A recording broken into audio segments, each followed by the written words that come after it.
Trailer था। नहीं, मैं बहुत आभारी हूँ सुल्तानपुर के लोगों का कि वो आए और प्यार दिखाए। मैं जो कहा जा रहा है और जो वीडियो बनाया जा रहा है वो बिल्कुल गलत है। नमस्कार, नेक्स्ट 9 न्यूज देख रहे हैं आप। मैं हूं आपके साथ प्रांशु राठौर। स्वागत है आपका हमारे खास प्रोग्राम सियासी सच में। इस खास प्रोग्राम में आज हम चर्चा करेंगे रायबरेली और अमेठी सीट के बारे में।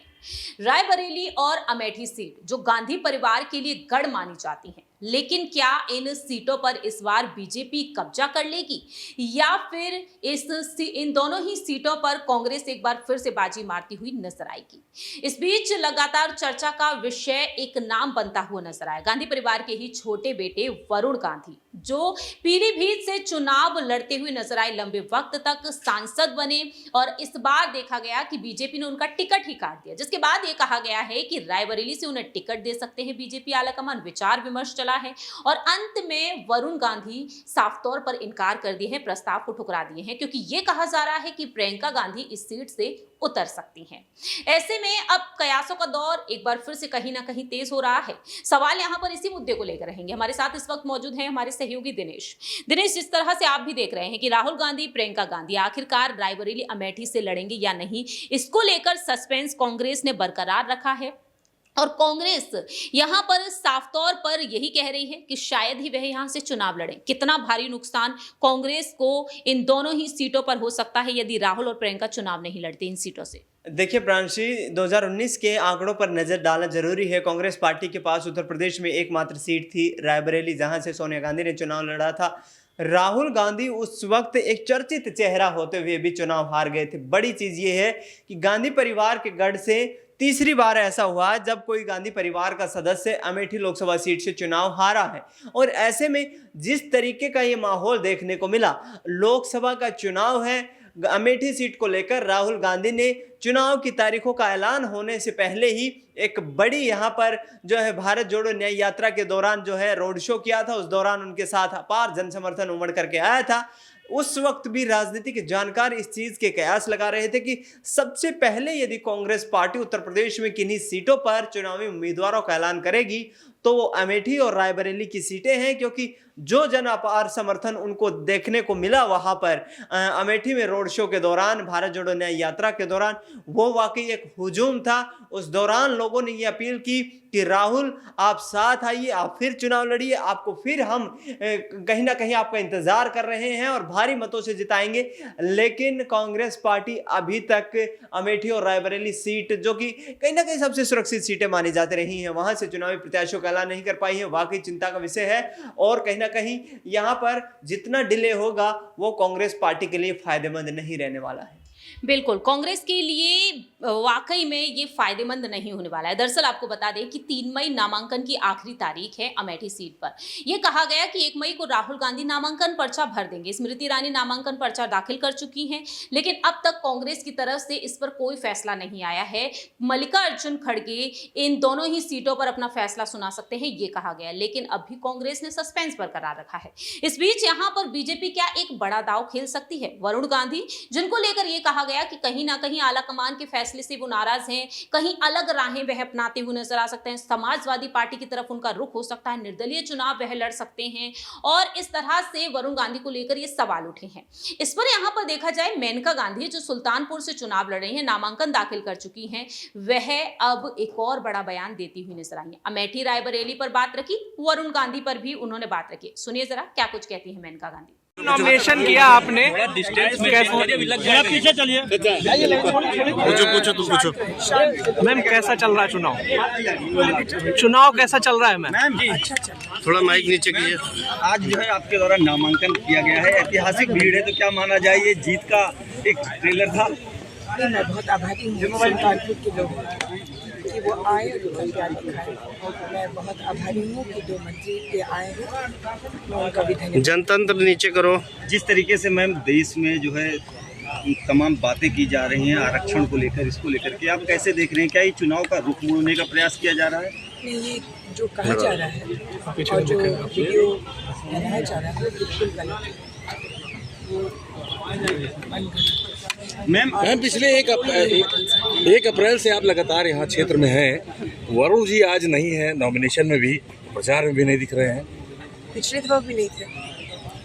तो क्या आने के 20 मई को वोटिंग है अमेठी में, अब तक कांग्रेस पार्टी अपने प्रत्याशी का सिलेक्शन नहीं कर पाई है। क्या भाजपा से हार का डर सता रहा है? कैसे देख रही हैं इसे आप मुझे केवल सुल्तानपुर के बारे में पूछिए। मैडम त्रिकोणीय मुकाबले की बात कही जा रही है, आप अपने को लेकर के कितने मजबूत स्थिति में मान रही हैं? मुकाबला हमेशा होता है। वरुण जी को रायबरेली का प्रत्याशी माना जा रहा है। बहुत ज्यादा बढ़ती जा रही है, जिससे अभिभावकों को बहुत ज्यादा लोड आना जा रहा है। मैम क्या स्कूलों की मैडम वरुण जी के बारे में बार-बार चर्चाएं हो रही है, रायबरेली से प्रत्याशी बनेंगे, क्या ऐसा कुछ है? मैडम सपा ने पीडीए का नारा दिया है, पीडीए के 2 बड़े नेता आपके साथ हैं, आप इस बारे में क्या करेंगे? मैं बहुत खुश हूँ कि इतने बड़े नेता हमारे साथ हैं। मैम सुल्तान मैं उनका धन्यवाद देती हूँ। मैम सुल्तानपुर की जनता आपको अपना सांसद चुनती है 25 मई को, वो पहला काम कौन सा होगा जो आपके द्वारा लग रहा है कि यहाँ के लिए किया जाना चाहिए? बहुत सारे काम हैं। और नीचे करो भाई, भैया चुप रहिए। बहुत सारे काम हैं जो पूरे हो जाएंगे। पीलीभीत के बाद आप सुल्तानपुर को चुनी, लगातार दूसरी बार आपने नामांकन किया। यहाँ की जनता आपसे बहुत अपेक्षाएं रख रही है। कुछ ऐसा ऐतिहासिक रोजगार को लेकर काम होगा सुल्तानपुर में? फिलहाल मैं कुछ भी नहीं बोल सकती। Thank you ma'am. मैं जरूर कोशिश करूँगी मैम लड़ाई किससे मान रही है कि अपनी? मैं भी रोजगार के बारे में मुख्य मुकाबला आपका किससे होने जा रहा है? अब की बार 4 लाख पार। बस 1 लाख मालूम है। प्लीज रास्ता दीजिए। जैसा कि आपने सुना कि किस तरह से मेनका गांधी ने यहाँ पर अपनी बात रखी है। यहाँ पर कुछ सवाल ये भी लेना चाहेंगे कि मेनका गांधी वरुण गांधी को लेकर साफ तौर पर कहती हैं कि देखते हैं, इलेक्शन तो अभी होने दो, आने वाले समय में उनका सियासी भविष्य क्या कुछ होगा। वरुण गांधी क्या वाकई में रायबरेली से चुनाव लड़ने को लेकर मान सकते हैं अगर आलाकमान उन्हें एक बार फिर से मनाते हैं, चाहे प्रियंका गांधी वहां से उतरें या फिर ना उतरें? क्योंकि ये भी कहा गया कि सामने बहन अगर होंगी तो शायद ही वरुण गांधी लड़ेंगे, इसलिए उन्होंने प्रस्ताव को ठुकरा दिया। लेकिन आखिरकार वरुण गांधी का फैसला आने वाले दिनों में क्या कुछ हो सकता है? देखिए प्रांशी, जिस तरीके से रायबरेली सीट से चुनाव लड़ाने की कोशिश की जा रही है, वही परिस्थिति बन रही है जब मैनपुरी से डिंपल यादव के खिलाफ अपर्णा यादव को चुनावी मैदान में उतारने की तैयारियां चल रही थी। तो ऐसे में मुझे नहीं लगता कि वरुण गांधी, प्रियंका गांधी, सोनिया गांधी या राहुल गांधी किसी अपने परिवार के सदस्य के खिलाफ लोकसभा का चुनाव आमने सामने आकर के लड़ेंगे, क्योंकि यहाँ पर जो बाण हैं वो तीखे हैं। उन्होंने कहा है कि मैं कांग्रेस पार्टी का दुश्मन नहीं हूं, मैं गांधी परिवार का दुश्मन नहीं हूं, मैं नेहरू जी की विचारधारा के खिलाफ नहीं हूं। यानी कि साफ तौर पर तमाम उन अटकलों पर यहाँ विराम लगा चुके हैं वरुण गांधी, जिनको लेकर के चर्चाएं तेज हैं। उनको लेकर के ये चर्चा की जा रही है कि आखिरकार जिस दूरी को, राजनीतिक दूरी को देखा जाता है गांधी परिवार के बीच, वो दूरी यहाँ से कम कहीं ना कहीं बढ़ाने की, उसका राजनीतिक फायदा उठाने की भाजपा कोशिश कर सकती है। लेकिन वरुण गांधी ने पिछले दिनों पीलीभीत में एक जनसभा को संबोधित किया था, जिस वक्त चुनावों की तारीखों का ऐलान नहीं हुआ था। उस दौरान साफ तौर पर कहते नजर आए थे कि पीलीभीत से यदि मुझे चुनावी उम्मीदवार बनाया जाएगा तो मैं चुनाव अवश्य लड़ूंगा, लेकिन ऐसी किसी भी सीट से चुनाव नहीं लड़ूंगा जहां से पारिवारिक रिश्ते खराब हो, व्यक्तिगत रिश्ते खराब हो। और मुझे नहीं लगता कि वरुण गांधी प्रियंका गांधी के खिलाफ चुनाव लड़ते हुए नजर आएंगे। आखिरी छोटा सा सवाल, परिवार राजनीतिक लिहाज से निजी तौर पर एकजुट होता हुआ दिखाई दे सकता है, यह सवाल तो उठता ही है। लेकिन राजनीतिक लिहाज से देखा जाए, जिस तरह से राहुल गांधी ने कहा भारत जोड़ो यात्रा के दौरान प्रेस कॉन्फ्रेंस में कि वरुण गांधी कांग्रेस में आएंगे या नहीं, इसका फैसला मल्लिकार्जुन खड़गे राष्ट्रीय अध्यक्ष ही कर सकते हैं। ऐसे में यहां पर पारिवारिक लिहाज से क्या मेनका गांधी यहां पर कांग्रेस की तरफ रुख करना पसंद करेंगी? देखिए, अभी ये भी मुश्किलें हैं क्योंकि सुल्तानपुर से लोकसभा का चुनाव लड़ चुकी हैं। वरुण गांधी का जो टिकट काटा गया उससे हताश निराश जरूर नजर आई थी। उन्होंने कहा था कि मैं इस चीज़ के समर्थन में नहीं थी कि वरुण का टिकट काट दिया जाएगा, या फिर ये जो फैसला किया गया है ये किस आधार पर किया गया है मैं इसके बारे में नहीं जानती। वरुण ने लगातार अच्छा काम किया है, राजनीतिक बयानबाजियों से दूर रह करके वरुण लगातार जो है संगठन के लिए काम करते रहे हैं। जो जिम्मेदारी उनको दी गई है उसको निभाने की कोशिशें की गई है। लेकिन यहाँ पर जैसे आपने कहा कि पारिवारिक रिश्तों की बात करें तो दोनों परिवारों के बीच तलखियां जो है कम देखने को मिलती है, राजनीतिक लिहाज से एक दूसरे से अलग है। तो यही कोशिशें हो सकती हैं कि राहुल गांधी का आपने जो जिक्र जिक्र किया है कि मल्लिकार्जुन खड़गे फैसला लेंगे। यदि वरुण गांधी आना चाहे तो मुझे नहीं लगता कि मल्लिकार्जुन खड़गे उसमें कोई ऐतराज जताएंगे, लेकिन देखना ये होगा कि दोनों परिवार एक लंबे समय से एक दूसरे के खिलाफ जो राजनीति कर रहे हैं, उस आधार पर एक मंच पर एक साथ आना किस तरीके से उनके लिए जो है मुश्किलों भरा हो सकता है। अब यही देखना होगा कि आने वाले दिनों में क्या वरुण गांधी का रुख हो सकता है। मेनका गांधी अपनी बात रख चुकी हैं।